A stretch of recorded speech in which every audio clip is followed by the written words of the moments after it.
be a Rastafari, it means a man that's supposed to have equality right and justice himself. So we must always live an exemplary life as a Rastaman. I'm on 70, going 71 right now.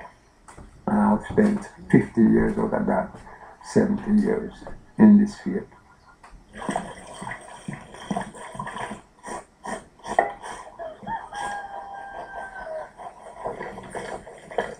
I don't know nothing else away from Rasta.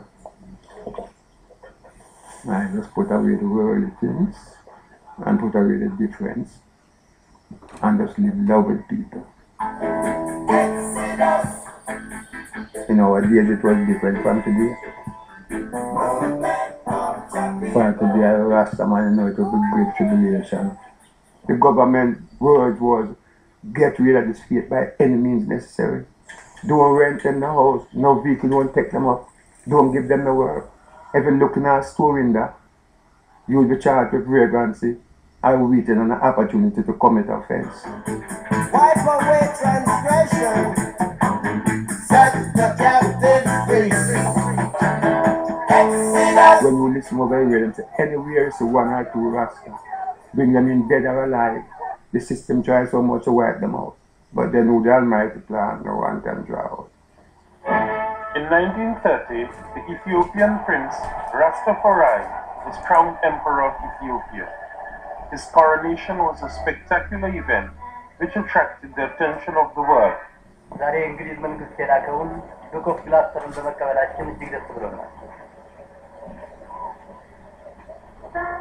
A religion developed in Jamaica prompted by the coronation.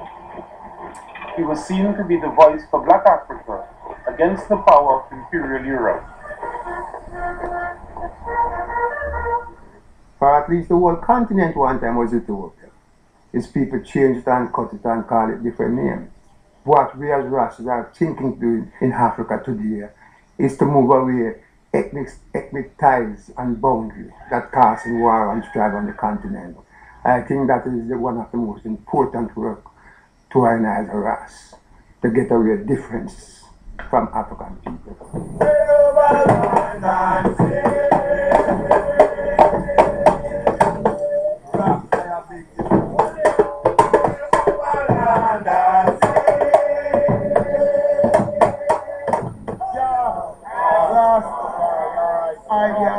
Ethiopia, I find virtue. You know, even in the Bible, they tell you the first land that the river Euphrates went down and water was the land of Ethiopia. So we know it is a righteousness. In that continent is where my creator first. Then I have to love where the Almighty comes from. They that go through great tribulation. Once was black heart, but now over land and sea. I say last year. Yeah, my guide. Let it be the strength for the eye on the eye journey, you know? Ethiopia! Yeah, I tried it.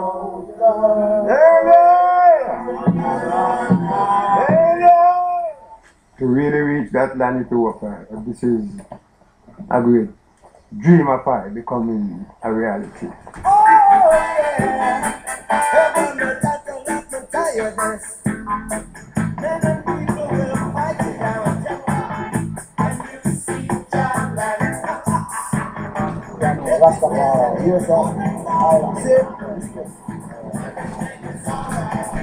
We're gonna walk, alright, through the roads of creation. How you doing, man?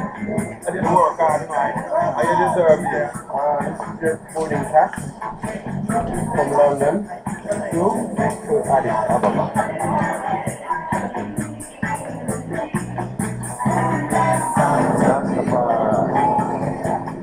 So the Bible says, bring my sons from afar and my daughters from the ends of the earth, even the one that's called by any time here.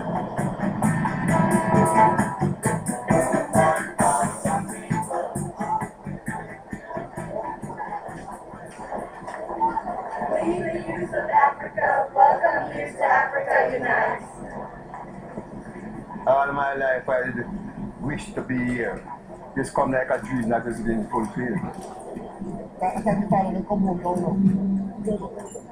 These people came all the way from Japan. Yeah. This mural was first done when the OU was opened by His Imperial Majesty Haile Selassie I. It was inaugurated on Bob Marley's birthday, which is quite a coincidence. So it's very befitting right here to celebrate his birthday. I love it so much. You can never teach that to your Marley. I want to say how wonderful it is for me to preside over this symposium, the first day of this symposium, Africa United.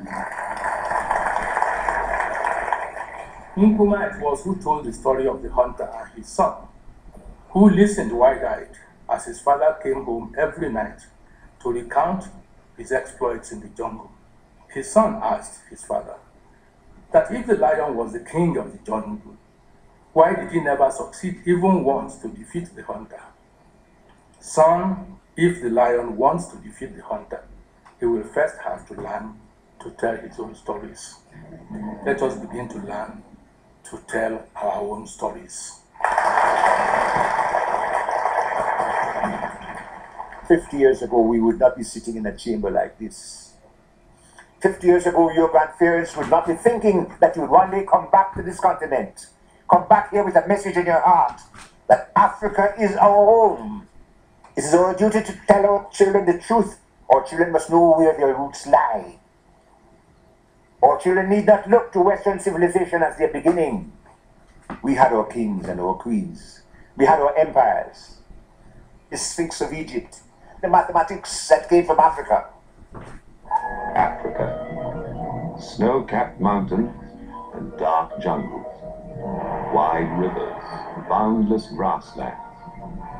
Rich in resources that lay untouched since the world began.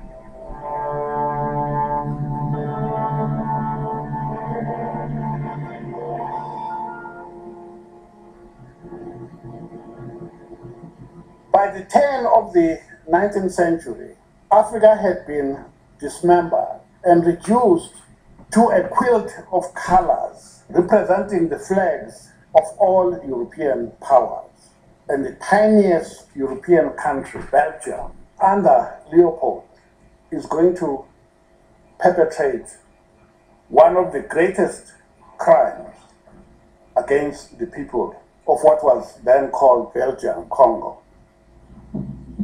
Here lived Africa's peoples, buried in their jungle, too backward to realize the inheritance it offered, the untapped resources of their vast continent. I was born a colonial, so was Marcus Garvey. Anybody over 70 years of age was born a colonial. And you grew up looking at another man's flag. You said you were free. You were free. You looked at the Union Jack, the British flag, and said, that's my flag. I am not a free man. You thought, I am a free man.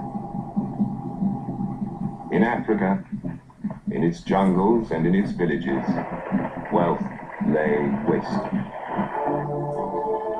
Copper, zinc, palm oil. What was sown with struggle and patience now yields a precious harvest.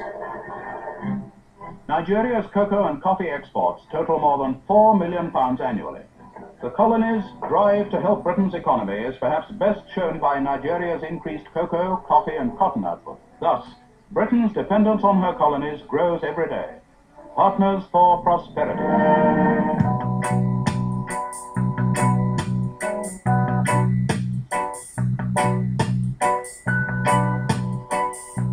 Those people who had the vision of Marcus Garvey, the vision of Bob Marley, gave us the message that no man can give you freedom.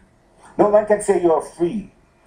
You must liberate yourselves from mental slavery. None but we can free our own minds.